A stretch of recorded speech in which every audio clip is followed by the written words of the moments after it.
Well, Mayor Sadiq Khan has set out some very ambitious goals for London around net zero, becoming net zero by 2030.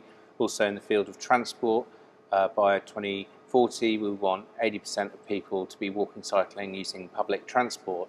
So that involves very, very significant change for our city, and it's my firm belief as Chief Digital Officer for London that this won't be achievable without greater use of design, data and technology. Absolutely central to meeting those goals.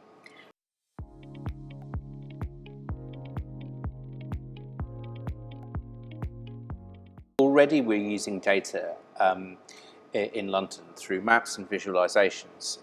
For example, our green canopy data map allows us to understand where trees and rivers and other green foliage is in London to make London a more breathable city. It allows us to target investments in green infrastructure, which are also known as trees, in areas that need to have more trees and parks and gardens.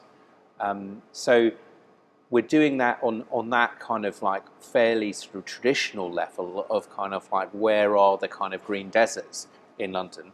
But as we move towards the future, we're using, certainly around air quality, a lot more sensor data. So you get live feeds of data working with Imperial College on Breathe London project, which allows us to have many, many more sensors rather than the static in the ground ones, and place them in locations where we suspect air quality to be poor, so outside of schools and so on.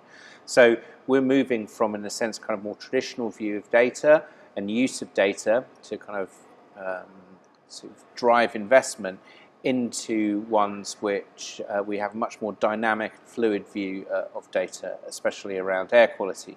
Now, in the future, we see much greater use of shared sensor data. So if we get a greater understanding of, for example, heat and energy and water, we might be able to take the next step, which is creating new business models for investment. And that's the really, really big promise.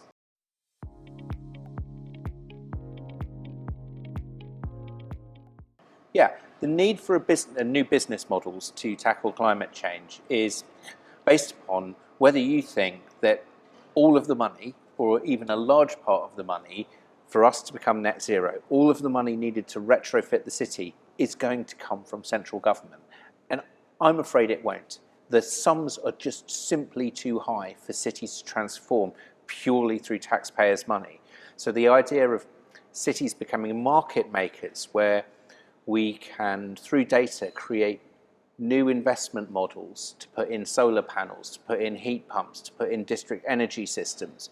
This, in a sense, makes it more investment for it makes it more investment friendly for long-term business propositions to be put into place. So let's imagine a housing estate or a neighborhood that could say, yeah, we want to have solar panels on all of our homes.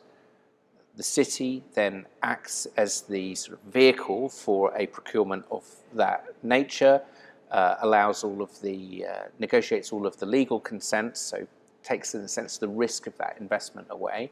Private investment comes into a city, into that neighborhood, and puts in solar panels or the other required bit of green infrastructure.